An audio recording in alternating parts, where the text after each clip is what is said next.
Solutions को हम लोग बेटा डाइल्यूट सॉल्यूशन भी कह सकते हैं, कंसंट्रेटेड सॉल्यूशन भी कह सकते हैं, क्योंकि इसके नीचे वॉल्यूम शब्द यूज हो रहा है फार्मूले में, इसलिए ये टेम्परेचर डिपेंडेंट कंसंट्रेशन टर्म्स होगा। इसका मतलब कि ये वॉल्यूम बेस्ड है, ये टेम्परेचर डिपेंडेंट कंसंट्रेशन टर्म्स है। होपफुली आप समझे होंगे कि पूरा अमाउंट एक बिस्किट है, बिस्किट को 8 भाग में कट कर लिया, एक कट हमने निकाला और पूछा कितना अमाउंट है। पहले स्टूडेंट्स आज हम बात करेंगे कंसंट्रेशन टर्म्स की। कंसंट्रेशन टर्म सॉल्यूशन चैप्टर अगर पढ़ रहे हो तो आपको ज़रूर इसके बारे में जानकारी होनी चाहिए। अगर बेसिकली हम बात करें कि इसको क्या कहते हैं, अगर एक पार्टिकुलर फिक्स सॉल्वेंट हो या सॉल्यूशन हो, उसमें कितना अमाउंट सॉल्यूट का घुला है, इस बात का मेजरमेंट ही कंसंट्रेशन होता है। आइए समझते हैं। यहाँ पे लिखते हैं the concentration of a solution is the amount of solute dissolve in known amount of the solvent और सोल्यूशन। एक नोन अमाउंट हो सॉल्वेंट और सोल्यूशन का, उसमें कितना अमाउंट डिसॉल्व हो सकता है सॉल्यूट का, इससे हम कंसंट्रेशन का मेजरमेंट करते हैं। फिर ये कहते हैं solution can be described as a dilute concentrated solution as per their concentration. ठीक है, सॉल्यूशंस को हम लोग बेटा डाइल्यूट सॉल्यूशन भी कह सकते हैं, कंसंट्रेटेड सॉल्यूशन भी कह सकते हैं। ये बात इस बात पे डिपेंड करेगी कि उसका कंसंट्रेशन कितना है। अगर कंसंट्रेशन ज़्यादा है तो कंसंट्रेटेड सॉल्यूशन, अगर कंसंट्रेशन कम है तो डाइल्यूट सॉल्यूशन। ठीक है, फिर ये लिखते हैं dilute solution has a very small quantity of solute while concentrated solution has a large quantity of solution. बहुत सीधी सी बात है कि अगर सॉल्यूट का अमाउंट कम है किसी पार्टिकुलर गिवन सॉल्यूशन में तो उसे हम डाइल्यूट सॉल्यूशन कहेंगे, और अगर सॉल्यूट का अमाउंट बहुत ज़्यादा है उसे हम कंसंट्रेटेड सॉल्यूशन कहेंगे। आइए हम जानते हैं वो कौन कौन से कंसंट्रेशन टर्म्स हैं जो इस चैप्टर में जानना हमको ज़रूरी है और जो हमारे लिए बहुत ज़्यादा यूजफुल होगा आगे क्वेश्चंस को सॉल्व करने में। सबसे पहले यहाँ पे हम डिस्कस करते हैं मास परसेंटेज का। अच्छा, आपको थोड़ा सा एक रिकॉल कराने के लिए एक नई बात बता दूं जो इसमें मेंशन नहीं है। मेंशन ये है कि बेटा जो भी कंसंट्रेशन टर्म्स है उसको हम दो पार्ट में डिवाइड कर सकते हैं, टेम्परेचर डिपेंडेंट, दूसरा टेम्परेचर इंडिपेंडेंट। टेम्परेचर डिपेंडेंट वो कंसंट्रेशन टर्म्स होते हैं जो वॉल्यूम बेस्ड होते हैं। टेम्परेचर इंडिपेंडेंट वो टर्म्स होते हैं जो वेट बेस्ड होते हैं, मास बेस्ड होते हैं। अब बहुत सीधे शब्दों में कुछ लिस्ट आपके सामने लिखा रहा हूँ, उनको 1 बाय 1 एक्सप्लेन करने का प्रयास करेंगे। सबसे पहले है बेटा मास परसेंटेज। मास परसेंटेज मतलब सीधे शब्दों में W/W, यानी ये मास पर ही आधारित होगा, यहाँ वॉल्यूम से कोई संबंध नहीं है। इसका मतलब ये टेम्परेचर इंडिपेंडेंट होगा। आइए डिस्कस करते हैं कैसे निकलेगा। सीधे शब्दों में मास परसेंटेज निकालने के लिए weight of solute upon weight of solution into 100 कर देंगे, तो किसी भी पार्टिकुलर सॉल्यूशंस में कितना अमाउंट सॉल्यूट का है हम मास परसेंटेज के माध्यम से निकाल लेंगे, क्योंकि यहाँ V शब्द आ ही नहीं रहा है, इसका मतलब ये टेम्परेचर इंडिपेंडेंट होगा। जैसे यहाँ पे दिया है X% by mass means 100 gram solution contain X gram solute, यानी एक फिक्स सॉल्वेंट है 100 ग्राम का, उसमें कितना अमाउंट है किसका, सॉल्यूट का। इस बात का निर्धारण हम मास परसेंटेज से करते हैं। आइए समझते हैं। नेक्स्ट है मास वॉल्यूम परसेंटेज। बहुत सीधे शब्दों में सॉल्यूट का मास अपान सॉल्यूशन का वॉल्यूम इंटू 100 कर तो हमारा निकल जाएगा परसेंटेज W/V। ये देखिए weight of solute volume of solution into 100।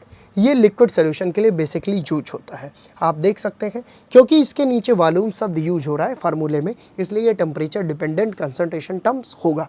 वहीं पर अगर हम बात करें, देखिए एक एग्जांपल दिया है, it may be defined as the mass of solute present in 100 centimetre cube of solution. तो वही बात समझाई है कि किसी गिवन पार्टिकुलर सॉल्यूशन में कितना अमाउंट है सॉल्यूट का, उसका क्या मास है, इसका जब हम परसेंटेज निकालते हैं तो उसे हम बोलते हैं mass volume percentage. Now we are going to discuss volume percentage. Volume percentage का मतलब एक पार्टिकुलर सॉल्यूशन का अमाउंट दिया है, उसमें कितना अमाउंट है सॉल्यूट का, सॉल्यूट भी लिक्विड होना चाहिए और जो हमारा सॉल्यूशन है वो भी लिक्विड होना चाहिए। ऐसे में हम V/V परसेंटेज निकालेंगे तो क्या होगा फार्मूला होगा volume of solute upon volume of solution into 100। प्यारे बच्चों, यहाँ V वर्ड का बार बार यूज आ रहा है, इसका मतलब कि ये वॉल्यूम बेस्ड है, ये टेम्परेचर डिपेंडेंट कंसंट्रेशन टर्म्स है। होपफुली आप समझे होंगे। वहीं पर नेक्स्ट हम बात करते हैं मोल क्या है। तो बेटा मोल निकालने के लिए हम क्या करते हैं, सबसे पहले देखिएगा यहाँ पे क्या लिखा है कि मोल of solute upon total mole, कितना मोल है उस सोल्यूशन में, इंटू 100 कर देंगे तो मोल का परसेंटेज भी हमारा आ जाएगा। अच्छा, आइए और डिस्कस करते हैं मोल फ्रैक्शन क्या है। टोटल मोल कितने हैं किसी सॉल्यूशन में, और जिस पार्टिकुलर कंपोनेंट्स की बात करनी है उसके कितने मोल हैं, इसका जो फ्रैक्शन है प्यारे बच्चों, इसी को बोलते हैं मोल फ्रैक्शन। जैसे मैं तुमसे कहूँ कि पूरा अमाउंट एक बिस्किट है, बिस्किट को 8 भाग में कट कर लिया, एक कट हमने निकाला और पूछा कितना अमाउंट है, तो 1 कट अपान 8 कट, टोटल हम मोल फ्रैक्शन के फॉर्म में निकाल सकते हैं। आइए समझते हैं। कह रहा है कि it is a ratio number of mole of one component to the total components of the solution. किसी भी पार्टिकुलर सॉल्यूशन के कंपोनेंट्स का mole upon total component solute plus solvent का। तो प्यारे बच्चों हमारा इसका जो रेशियो है उसे हम बोलते हैं mole fraction, mole of solute upon total moles. अगर सॉल्वेंट के लिए बात कर रहे हैं तो हम करेंगे mole of solvent upon total mole. उम्मीद करता हूँ समझे हो। मज़े की बात यह है कि किसी भी पर्टिकुलर सोल्यूशन के लिए सॉल्यूट और सॉल्वेंट के मोल फ्रैक्शन का एडिशन की वैल्यू 1 आती है। आइए और समझते हैं, बात करते हैं मोलैरिटी की। मोलैरिटी क्या है? मोलैरिटी को हम कैपिटल M से दिखाते हैं। मोलैरिटी का फार्मूला है N अपॉन B। N क्या है? Number of mole of solute. V क्या है? Volume of solution litre. किसी गिवन सॉल्यूशन में कितने मोल सॉल्यूट के उपस्थित हैं, इस बात की जानकारी निकालने के लिए हम मोलैरिटी का प्रयोग करते हैं। होपफुली आप समझे होंगे कि यहाँ नीचे V आ रहा है, ये भी एक टेम्परेचर डिपेंडेंट स्पीशीज होगी।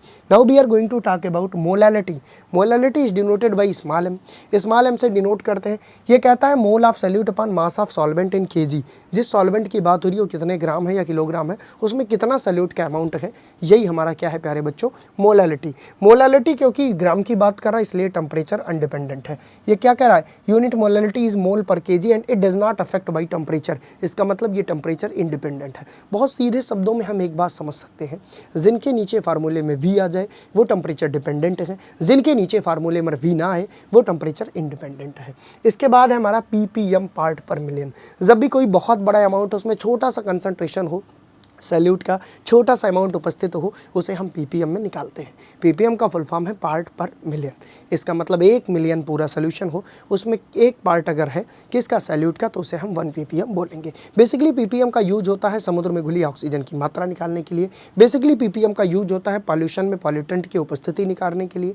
यानी कि जब बहुत कम अमाउंट, लेस कंसंट्रेशन हो किसी सॉल्यूट का किसी बड़े से अमाउंट में, ऐसे समय पर हम ppm का यूज करते हैं। आइए जानते हैं इसका फार्मूला क्या होता है। पार्ट पर million mass of solute upon mass of solvent into 10⁶। ठीक है। वहीं पर अगर हम बात करें कि mass of solution, mass of solute यानी सॉल्यूशन फॉर्म में है तो ये फार्मूला, सॉल्वेंट फॉर्म में है तो ये फार्मूला। ओवरऑल आपको इतना याद रखना है कि टोटल 1 मिलियन ml हो या 1 मिलियन ग्राम हो या 1 मिलियन पार्ट हो, उसमें कितना पार्ट है सॉल्यूट का, इस बात का जब हम कंसंट्रेशन निकालें तो ppm में निकालते हैं। ये आपके सामने एक फार्मूला सीट है, मैं हट जा रहा हूँ, आप इसको नोट कर लीजिए। होपफुली आपको कंसंट्रेशन टर्म्स बहुत अच्छे से समझ में आया होगा। मैंने पूरी कोशिश की कि बहुत आसान शब्दों में और बहुत कम कंसाइज वर्ड में आपको चीज़ें पहुंचाई जाएं। एक बार आप इसको देख लीजिए, यहाँ पे सारे फार्मूले दिए हुए हैं। नीचे कमेंट सेक्शन में कमेंट करना नेक्स्ट टॉपिक पे कौन सा वीडियो चाहिए, आपको निश्चित रूप से उस चीज़ों को दिया जाएगा। थैंक यू सो मच, पढ़ते रहिए।